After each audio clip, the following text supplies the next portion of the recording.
So in the last bit of programming from this great Video 8 tape from 32 years ago this week, part 2 of the Alda Later with Bob Costas interview from September 17th, 1992, talks about MASH at length. More importantly, talks about Woody Allen's creative process, revealing look into that. And the most poignant moment for me is it comes out of Bob's mouth, when he speaks about a fan letter and the impact and the realization of motivation as an entertainer or a broadcaster, or as Alan Alda points out, as a human being. This is a really great example of why Bob Costas is my favorite interviewer. Great job, Bob. Thanks again for staying up later. Alan Alda was with us last night. These days, he's in Neil Simon's Jake's Women on Broadway, and we talked about his work on the stage, past and present, last night. So let's move on to television and movies. Whispers in the Dark is a film which is out at present, and I've been trying to think, how can I broach this topic without giving the whole damn thing away? Well, you and probably just did. Right? But probably it doesn't matter. I mean, if it's any good, people will enjoy it. I mean, if they're going to like it, they'll like it no matter what they know about it, I guess. And I guess that's probably all we should say, because any question gives away... Well, any question gives away some aspect of the plot. I was going to say you play a different type of guy. Yeah. But then somebody's going to walk in the theater and go, well, how is he different than what I expect? And what can I figure out about the outcome here? Well, I think of myself, and it's a movie, and it's a thriller. And people say, what are you playing? And I say, well, I play one of the victims. And if you've seen it, then you'll find that answer amusing. Right. That works. One of those answers that it's truthful enough, technically, I guess.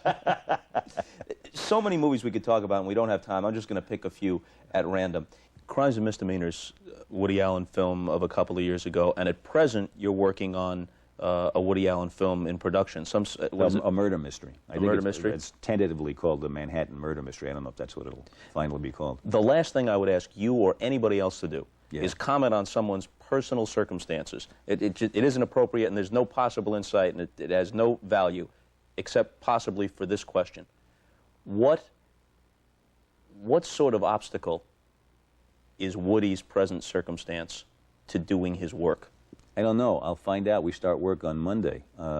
I'm hoping that we won't have a lot of press hanging around the set. You know, he works out on the street in real locations. And I hope that they'll let us do our work. It's a very sad situation that's in all these lives. They're not only going through whatever pain they're going through it in public, which really makes it worse. But I don't know what effect that'll have on the making of the movie. I hope it can be reduced to very little. I have a feeling, I think Woody concentrates very, very hard when he works, and so does everybody else on his set. You have to. And I don't think it'll be too bad, but we'll see. I don't know. It'll there's always something to distract you when you're working. Because everybody's always a little skittish, so you have to concentrate in spite of something. So maybe we'll have to concentrate in spite of a little press attention or something. So you'll be shooting this in addition to doing Jake's Women? Yeah, that'll be hard. I hope that'll work out okay. I think it will. Supposedly Woody doesn't let the actors know the overview. They just know their part. They only see certain portions of the script. You do a movie like Crimes and Misdemeanors, where the storylines overlap. Did you find that, you're a writer and director yourself, did you find yourself kind of chomping at the bit, like, how does this fit in? What's Martin Landau's guy doing? What's Woody doing with the Mia Farrow character that he's hoping to retain her affections, and I'm trying to steal her affections? Yeah, most of the... I think Eli Landau read the whole script, and I read the whole script. Oh, you got to read the whole thing? Yeah, I think almost everybody else didn't, and it was confusing for a lot of people. But that's all part. Woody has reasons for doing that, and then there are benefits that accrue to it too, because when you haven't read much, you get really interested in what you're doing when you don't really know what's going on. But even though I had read the whole script, after we shot my part, and we came back and reshot a lot of it again, and by that time he had rewritten it. He didn't show me the rewrites. You know, all I saw was the scene that I had to do. So I'm standing there with Mia, and I'm doing the lines, and I said to the script supervisor, I said, why am I saying this to her? She's a married woman. She said, oh, she hasn't been married for weeks. You know? Look, think about it, okay? Please think about it. Talk to you tomorrow. You don't always get all the information, but that doesn't seem to matter because he does protect you in the editing room. He doesn't put a shot in or a scene in where you don't look pretty good. So by hook and by crook, he works it out so that he gets very spontaneous performances, and it all fits together. When you first saw the treatment for MASH, what did you think? I thought it was the best pilot. I saw a script. I thought it was the best pilot I'd ever read. They sent it to me in the Utah State Prison. It's hard to talk about MASH and to say things that I haven't said before, so I have to apologize in advance. I was making this movie in the Utah State Prison, which is a wonderful movie called The Glass House. I met a lot of inmates who were interesting people. Two of them kept me hostage for a few minutes at one point. As a joke or for real? Well, they thought it was a joke, but they hadn't told the guards. Right. So this guy comes over with a gun on his hip and trembling, the guard, and saying, come on, guys, you don't want to go to Max for this, do you? And they're holding a razor to my throat. And it was really kind of one of the guys had originally told me that if he was robbing a drugstore and I was there, he'd have to kill me because I would identify him. So I said, well, why don't we just like clear this up right now? I won't identify him. He said, no, they have ways of making it talk. So he was going to kill me in the drugstore. The other guy said, you know that stunt where the guy jumps 5 floors to his death? I'm going to do that stunt. I said, well, I think they have a stunt man to do that. He said, if he comes in, he's not going out alive. So this guy he says, I used to, as a second story man, I used to jump out on windows on my head all the time. That's nothing for me. So the guy who used to jump onto concrete on his head on this side is holding me by the arm. This guy is the guy who says he's going to kill me, and he's got a razor to my throat. And the guard is saying, guys, come on, guys, don't make me take my gun out. If he takes his gun out, I'm dead, and we're 10 feet from the gate to get out. So then they said, just a joke, you know. So oh, those wacky pranksters. Wacky prisoners, yeah. So I just got real still, and it's an interesting experience. You get very... I love to find out what I'm like in an emergency like that. I guess stuff comes over me. I guess it happens to all of us, where you think, oh, that's who I really am. I got very calm, you know. So anyway, in the midst of all of this, they send me the script to MASH. You'd think I'd grab it in a second, right, to get out of it. Anything. Yeah. So, but I thought how great it was, and I called my wife, and I said, I don't think I can do this because it's going to be done in California, and we can't, I mean, it may even run 3 years, I said, you know. I thought thinking that was going to be a long time. Long run. Yeah, and it ran 11. So I said, I can't do it. And she called me back the next day and said, yeah, maybe we can work it out. You know, you could fly back and forth or something. I didn't want to take the kids out of school, where they were living, and put them someplace else. Because they were just becoming teenagers, and they're just making their own world for themselves. And then it just didn't seem like the right thing to do. And so thank God that she was so flexible, because then it changed our lives. When did it first occur to you that this is not just a successful show, it's not just a quality show, it's something that really is affecting people? When people started coming up to me in airports and taking me by the elbow, and they'd come up to my ear and they'd say, it's a great job, you know. It's like we were part of some conspiracy. Yeah. I realized that they weren't just taking it as an entertainment. They felt that something important was going on, and they were in on it. And like they were in on it, but other people weren't, even though here it was on television in a public place. They felt a personal connection to it that was somehow an inside hip thing in some way. That was a very interesting experience. There's so many memorable episodes as each of these characters tried in their own way to cope with the insanity of being in the middle of a war. I can think of the interview episode where each of the characters is being, in effect, interviewed and saying what the experience means to him. Which was improvised, basically improvised. Some of it on camera, but mostly on the set. Somebody'd come over with a tape recorder and they'd ask us questions and we'd improvise answers in character. And then Larry took all of that and put it together and punched it up. And he was very generous in using the improvisations. I mean, he didn't have to. He could have just written it from scratch. But the improvisations gave it a texture that I think, and it gave us something to play that really came from way deep inside. And I think some of those performances look more authentic than we do in many other episodes because it came from our kishkas. And I think, and that's why I kept asking, before we did that, I kept saying, why don't we try one where we improvise the whole thing? And I thought of improvising a story.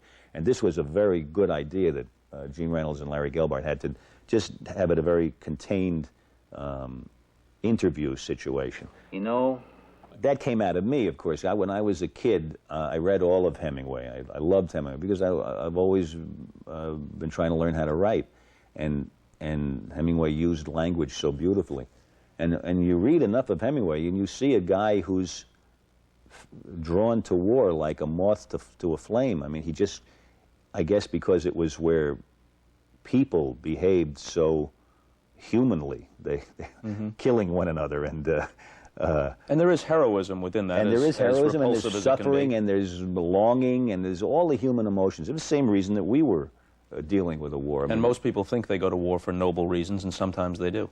Sometimes they do. I was thinking about it. I mean, Hemingway, it meant a lot to me, and I imagined Hawkeye as having that same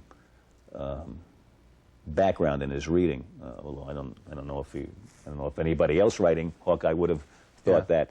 But all the characters got attributes that sometimes contradicted one another. You know, sometimes Hawkeye was presented as a guy who only knew polka music and didn't like more serious music, and at other times he would be humming Mozart. You know, so it was real aficionados of the program can point out conflicting dates. You couldn't have been married on that date because you had the baby a year before. And you must have gotten stacks of mail about that kind of stuff. I don't remember any of it, but I guess we did. Yeah. Most of the letters that I remember, I wish I had saved them all. They made it worth the trouble it went to make those things. I mean, God knows we were compensated plenty for the trouble we went to, but. Sure. That never seemed like it made it worth it as much as, I think I'm lying now, but this is a good shot of me lying here. Go in tight, Matthew, in tight. It was at least as good to get some of those letters from people of all ages, 14-year-olds and 90-year-olds, who could articulate the way in which they had been touched by what we were trying to do. And that really felt good. I mean, it felt like it felt like there was somebody at the other end of the lens, that you weren't just doing it as an egoistic exercise. You weren't saying, see how great I can be in this. You were really trying to recreate the lives of the people who had suffered in that experience and let somebody else feel that suffering and have it make a difference in their own lives, make them reconsider or review their lives. I mean, I had a lot of people wrote me and said, I never mourned my father's death. He died in the war, and I never mourned his death. Could have been the Vietnam War or the Korean War or even the Second World War. But I saw that show where the soldier died, or whatever, whoever it was, maybe the one where Henry died. It was somebody was always dying. And they said, and I felt it, and I finally gave up. And one Vietnam veteran said, I finally cried for the first time after I saw last night's show, and he said, and I have wanted to cry since I was in Vietnam. I mean, there's a lot of stuff that people go through that only an entertainment sometimes can release. I mean, we weren't unique in that. There's all kinds of entertainments that do that, but it makes you feel good when you do something that people have a reaction that means something to them. I say this only to send it back in your direction, and not to remotely compare anything that I've been involved in with the quality and the impact that MASH had. But here's 1/1000th of 1%. When NBC stopped broadcasting baseball because they lost the contract to CBS, I got a lot of letters from people who sensed that I cared about it as more than just an assignment. One letter came from a guy in Utah, and it was about 6 pages long. And it sounds trite, but it wasn't, because it was so beautifully written. And it was about how he played baseball with his father. His father had died when the kid was 11, and he recalled everything between the ages of 6 and 11. And he said, I don't know what your relationship was with your father, if your father's still alive. Every single Saturday, I felt that you and I could have changed places. Now, that one letter is what doing 7 or 8 years of the baseball game of the week is about to me. Not as a career thing, but just as a personal thing, that this might, on occasion, without over-sentimentalizing, it might on occasion mean something more than just craftsmanship. Yeah, and you do want to watch out for sentimentalizing, because it dilutes from the real potency of a transaction like that. But isn't it interesting that what you mentioned is the same thing I mentioned, that you probably wouldn't have had that reaction to that letter if it hadn't been so well written. I really appreciate an articulate response. I mean, first of all, it takes time, it takes trouble to do that. But secondly, it's the wonderful pleasure of communication. If somebody can put into words how they feel about something, and it has something to do with you, then you have a double-barreled pleasure. It's about you, and it's articulate, you know? It's ego without guilt, right? Well, yeah, right. You think, oh, we're making a connection here, and it's just sort of what we're all looking for all the time, I guess. I don't want to get too searching about it, but I mean, we're all looking for pleasure and giving pleasure, and it's as much fun to give pleasure as it is to get it, I think, most of the time. And that little transaction, even though it's by mail, is another version of that. It's sort of like two monkeys grooming each other. That's really what I'm reaching for. We're running out of time, and I know that all the MASH fans have their individual episodes. I remember the one where the young corporal had to be saved, and you did it in real time. In the space of half an hour, with you had to save the kid from paralysis. Or the one where Hawkeye had witnessed the Korean woman smothering her own child. That's a real story, and had suppressed it, and it came out only afterwards. He'd made up a different story because he couldn't tolerate the idea of her smothering the baby, and he had, as I remember, I wrote it and I can't remember it. He had been, he had said, "Can't you keep that kid quiet?" I think, and then she smothered the kid because there were enemy troops in the area, and the baby's cries would have called attention to the whole busload of people. And he couldn't tolerate that. He felt he had been somehow responsible for the baby's death, and in his mind turned it into the death of a chicken. But that story, it's so interesting. That story happened to somebody in the Korean War, and a similar story, many similar stories were reported in the Second World War. Refugees just trying to escape the German soldiers, where families would travel. They'd have to worry about a baby coughing or crying, who couldn't be made to understand that they had to keep quiet. And it all winds up with this, as we wind up. This book, which we're not trying to sell, you can't buy it. It's out of print now. Can't buy it anymore, so you know for sure. This is not a plug. We're not trying to. I'm so glad you're raising it, because these are pictures. These pictures in this book were taken by my wife, Arlene. Photographs and notes by Arlene Alda, and beneath the various pictures, you say things like, "I'm thinking this is the last time I'll lace these boots." Yeah, the reason for that is that this book is about the last week we shot MASH. She covered it for Life magazine, and then we made a book out of it and gave the profits to Amerasian children.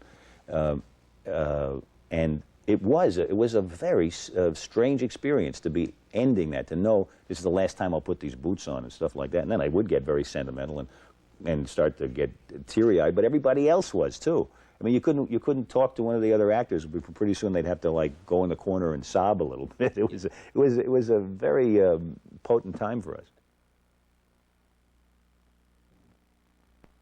Well, this is always a happy circumstance when there's still more to talk about, and the guest is willing to keep on talking. Has nowhere else to go. Got to be back at the theater, but that's not until tomorrow night. So we've got show number 3 coming up eventually, so we'll just say thanks for now, and we'll see you later.